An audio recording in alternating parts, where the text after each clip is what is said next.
The bus wasn't coming. She knew that by now it was 2:14 in the morning and the 38 line stopped running at midnight, but Darcy hadn't moved from the bench because moving meant deciding, and she had $40, a cracked phone, and exactly nowhere to go. The rain came down in thin, steady sheets. Not a storm, just relentless, the kind of rain that didn't announce itself but simply accumulated until everything was saturated and cold. Her jacket was a lost cause. The plastic bench had a crack down the middle that channeled water directly into the back of her jeans. 6 hours ago, she had been sitting at her desk in the third-floor offices of Pinnacle Logistics, reconciling freight invoices before the afternoon audit. Now she was sitting on a bus bench on Culver Street, with a booking number stamped on a release form she'd already crumpled and shoved into her pocket, trying to remember how to breathe through her nose. The Financial Crimes Unit had kept her for 4 hours. Not long enough to charge her, long enough to make it clear they thought they could. Detective Arlen had been thorough, polite in the way of someone who doesn't need to be rude because the evidence is already doing the talking. He'd spread the printouts across the table, wire transfers, internal ledger adjustments, a sequence of accounting entries made under her login credentials spanning 14 months. 14 months of someone siphoning freight revenue through a shell subsidiary, and every digital fingerprint pointed back to her workstation, her access card, her ID. Arlen had pushed a stapled packet across the table. "You recognize these entries?" She had recognized them. She'd made some of them routine adjustments, standard reconciliation entries, the kind of bookkeeping she did in her sleep.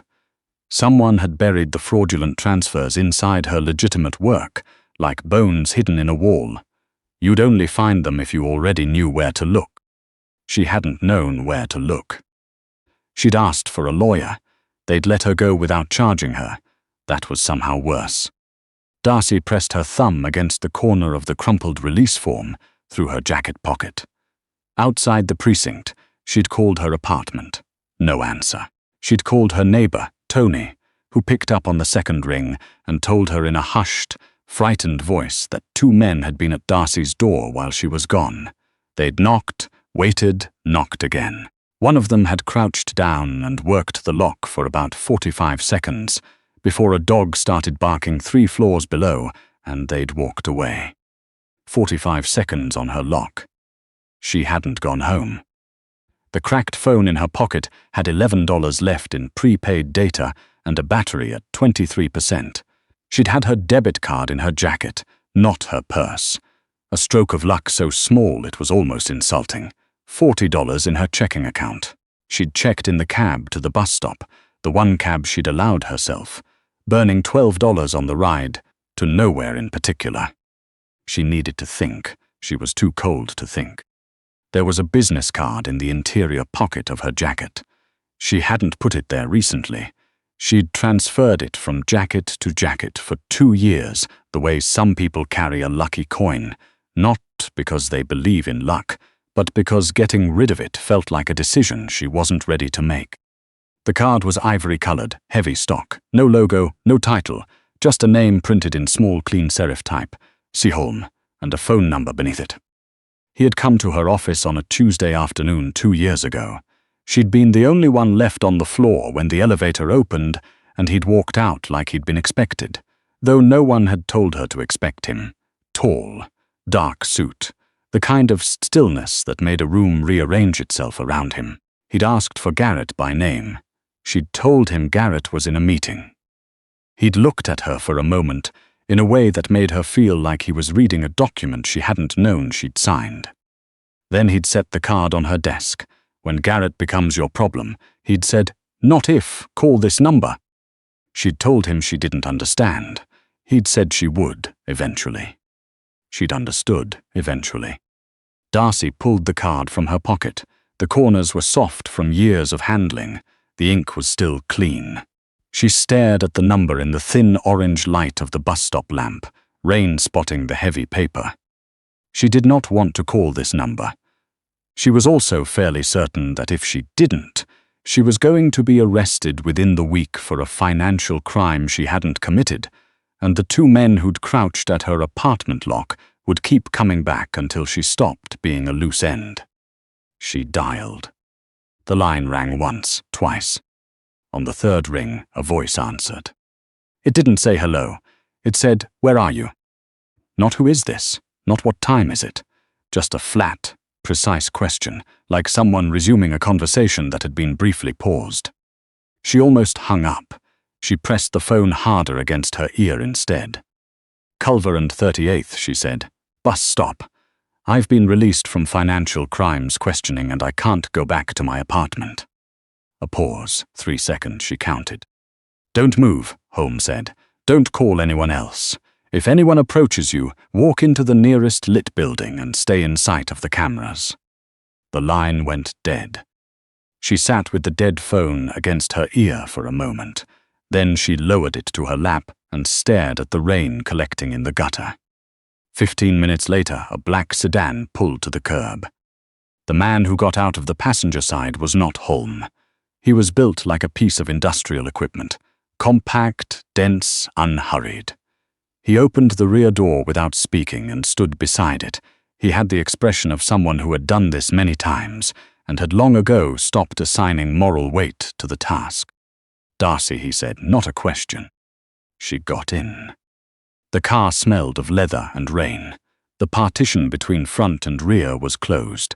She was alone in the back, which was somehow both better and worse. The heater was running. She hadn't realized how cold she was until the warmth hit her, and her hands started shaking. They drove for 20 minutes. She watched the city rearrange itself outside the tinted window, commerce district, then residential, then a stretch of industrial corridor, where the street lights were spaced farther apart, and the buildings grew taller and grimmer. The sedan turned into an underground garage beneath one of them. The compact man, she later learned his name was Bram, led her up a service elevator to the 7th floor. The apartment behind the door was clean and anonymous, furnished in the way of a place no one actually lived. A couch, a table, a kitchen with a half-stocked refrigerator, curtains already drawn. Holm was standing at the kitchen counter. He hadn't changed in 2 years, or if he had, the changes were invisible to her. Same stillness, same quality of occupying space without appearing to take up room. He was older than she remembered, or maybe she just hadn't let herself look directly at him the first time. A faint scar ran along his jaw she was certain she would have noticed before. The grey threading through his dark hair was the only thing about him that seemed to acknowledge the passage of time. Everything else was the same immovable architecture, broad shoulders, dark eyes, the absolute economy of a man who had never needed to perform authority because he simply had it. He looked at her the way he'd looked at her 2 years ago in the office, like a ledger, like a document he was reading for the second time, checking for inconsistencies. "Sit down," he said. "You're dripping on the floor." She sat. She hadn't realized she was dripping. He set a mug of black coffee on the table in front of her. Then he sat across from her, forearms on the table, and said, "Tell me exactly what Arlen showed you. Sequence, dollar amounts, date range. Don't interpret it, just describe." So she did. She talked for 12 minutes. He listened without interrupting, without taking notes. When she finished, he was quiet for a moment. "The entries," he said, "the fraudulent ones layered inside your reconciliation work. Were the formatting conventions consistent with your style, or slightly different?" She opened her mouth, closed it. She thought about it, actually thought about it, reaching back through the mechanical memory of 14 months of entries. "Slightly different," she said slowly, "the subsidiary codes. I always put the cost center before the vendor code. These had it reversed. I noticed it at the time. I assumed whoever set up the template for that account had done it differently, and I adjusted my entries to match the existing format." "You adjusted your entries," Holmes said. "Not a question, a fact being logged." "Yes. Making your work look like it was following someone else's formatting." She felt the blood leave her face. "Or," she said carefully, "making the fraudulent entries look like they were following mine." Holm looked at her for a moment. "You're faster than I expected." That's not a compliment. No, he agreed, it isn't. He stood and moved to the counter where a burner phone was charging. He picked it up. I'm going to make some calls. There's food in the refrigerator. Bram is in the hallway. Don't leave the apartment. You're not going to tell me who you are, she said. What you actually do. He turned slightly. You already know what I do. I know what you are, she said. I don't know why you gave me that card 2 years ago. Because Garrett had already started building your cage. Holm said, and I wanted to know whether you'd recognize it in time to matter. He stepped into the adjacent room and closed the door. Darcy sat with her coffee going cold and turned that sentence over in her mind until the edges were smooth enough to understand. Already started building your cage. Not in case something went wrong, not in case Garrett made a mistake. Already past tense, 2 years ago. He came back to the table 90 minutes later. The rain had slowed to a mist. Darcy had eaten half a granola bar from the refrigerator and reread the release form until the text blurred. Holm set a tablet on the table. On the screen was a photograph of a bank account summary. The account holder's name was Darcy Whale. The address on file was her address. The signature on the opening documentation was a near-perfect copy of hers. The account had been opened 26 months ago. She hadn't opened it. This account has been used to receive deposits consistent with the fraudulent transfers in Pinnacle's freight subsidiary, Holm said.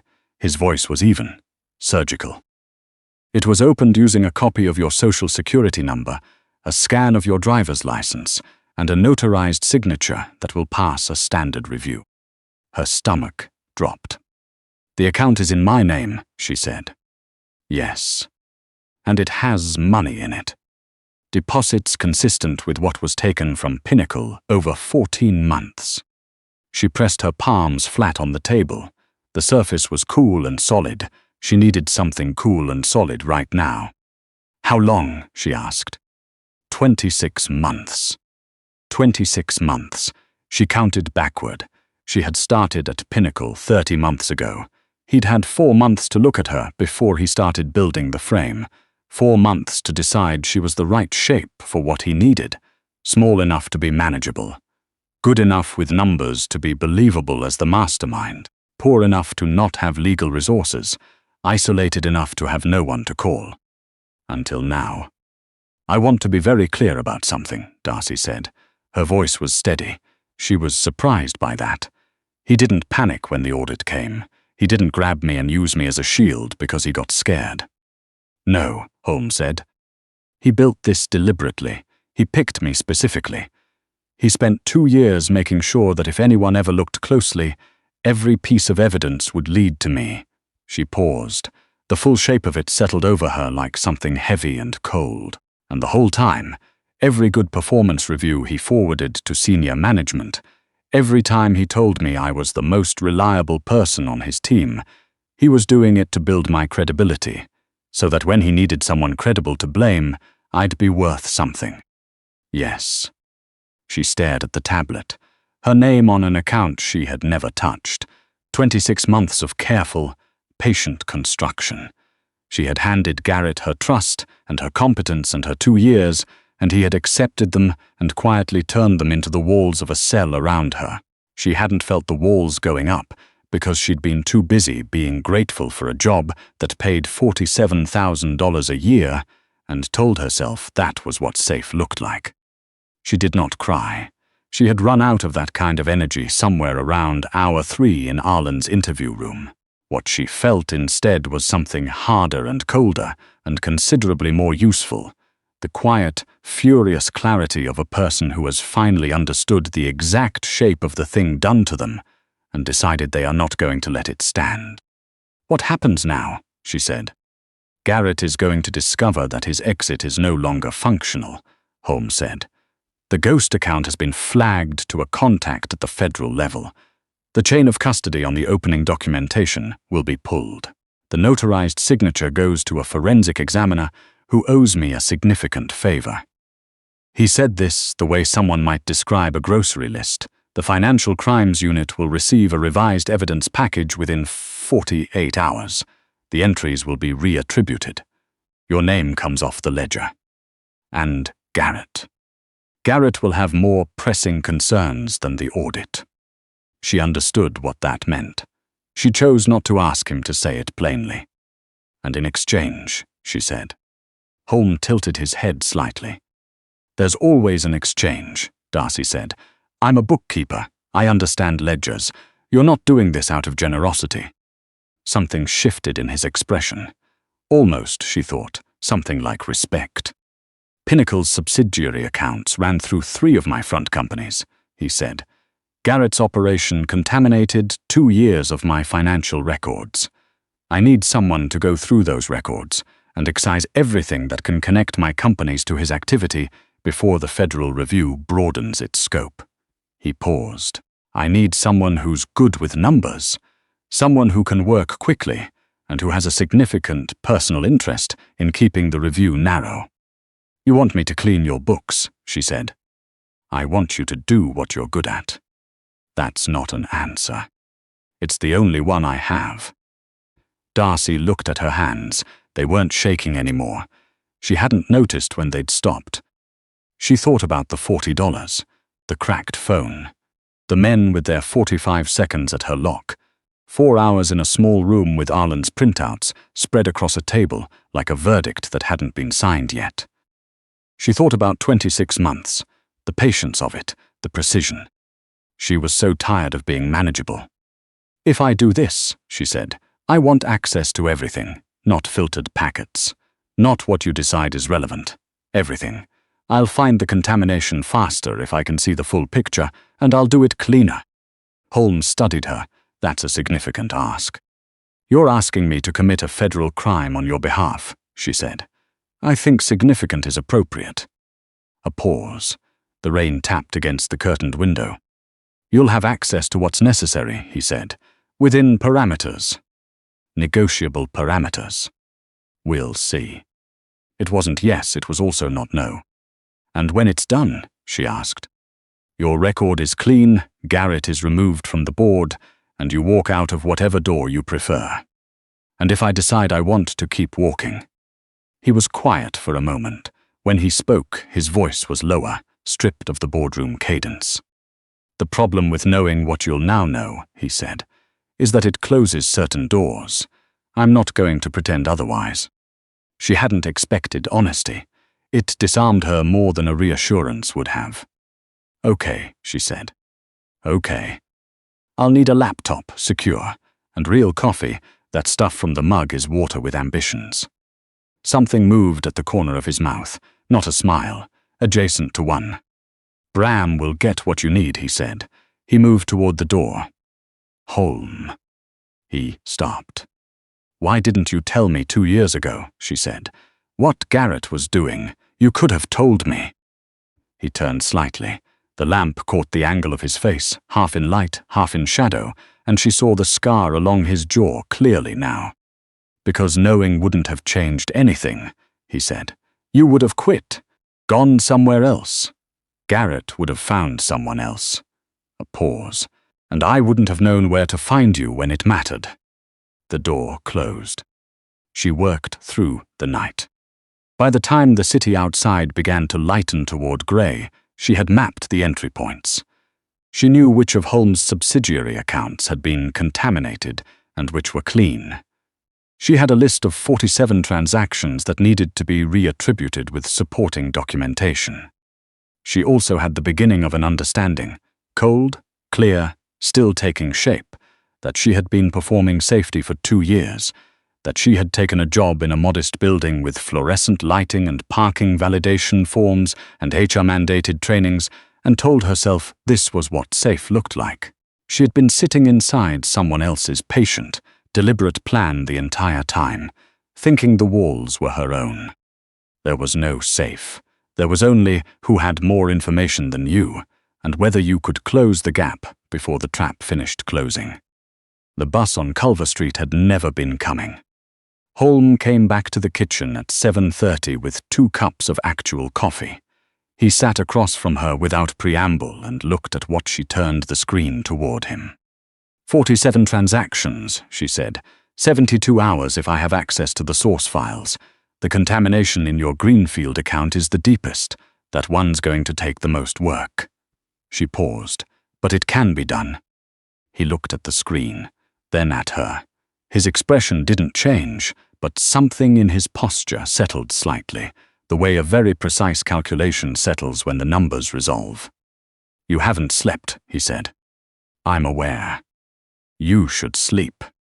"I'll sleep when this is done." She wrapped her hands around the mug. "Tell me something." "Possibly. When Garrett finds out his frame fell apart, does he run or does he double down?" Holm considered it. "He runs." "And when he runs, do his people come looking for the loose end?" "No," he said, simply, in the tone of a man who knows the statement to be accurate, because he has arranged for it to be accurate. She nodded. She turned back to the screen. Behind her, she heard him set down his mug, heard the quiet of him standing there for a moment longer than necessary before he moved away. She opened the first file. The numbers were clean and knowable. The numbers she could fix. The numbers were the one part of all of this she had always been sure of, regardless of what else was falling apart around her. On the afternoon of the third day, she found an irregularity she hadn't been looking for. It was buried in a secondary account, one of Holm's legitimate property holdings, nothing to do with Garrett's scheme. A recurring transfer, small enough to be invisible in aggregate, consistent enough to have a pattern once you knew to look for patterns. Someone inside his organization was siphoning. Not Garrett, someone else. Someone who had been doing it for 8 months. She sat with it for 20 minutes. She could note it in her documentation or root quietly around it and say nothing. The latter was the safer choice, less entanglement. She called Holm's number. He picked up on the second ring. "I found something that isn't mine to find," she said. "It's not part of the Garrett contamination, but it's there." A pause. "Show me when I get back," he said. When he sat across from her an hour later and looked at the screen, his expression didn't change. But something behind his eyes went very still in a way she was beginning to recognize. The stillness of a man recalibrating a significant assumption. "You could have not told me," he said. "I know. Most people wouldn't have." "I told you," she said. "I understand ledgers. You don't fix books by pretending the discrepancies aren't there. You account for everything or you account for nothing." He looked at her for a long moment. Outside the curtained windows, the city moved through its afternoon without them. "You're going to be difficult," he said. "Probably," she agreed. "Is that a problem?" He said nothing, but the corner of his mouth moved again in that way that wasn't quite a smile and was somehow more readable than one. She turned back to the screen. The shape of what came next was still assembling itself somewhere in the margins of her understanding. And she wasn't ready to look at it directly yet. She knew what it would look like when she did. She knew the cost of the door she was standing in front of, and she knew the cost of the door she'd come from, and she was beginning to understand that between the two, only one of them had been built by someone who saw her as something other than a figure on a balance sheet that needed to balance against her. She wasn't running from it. That, she supposed, was new. If you felt the chill when she said you account for everything, or you account for nothing, you know the real work is just beginning. Garrett ran. The mole is still in Holm's organization, and Darcy is 3 days into a 72-hour job in an apartment she was told she could walk out of, and she hasn't moved toward the door once. What does she know that she isn't saying yet? Drop it in the comments. Hit like if you're already invested in where this goes, and subscribe to Mafia Heart Stories right now so you don't miss part 2. Because the next chapter is where everything Darcy built in the dark comes into the light, and not everyone survives the accounting.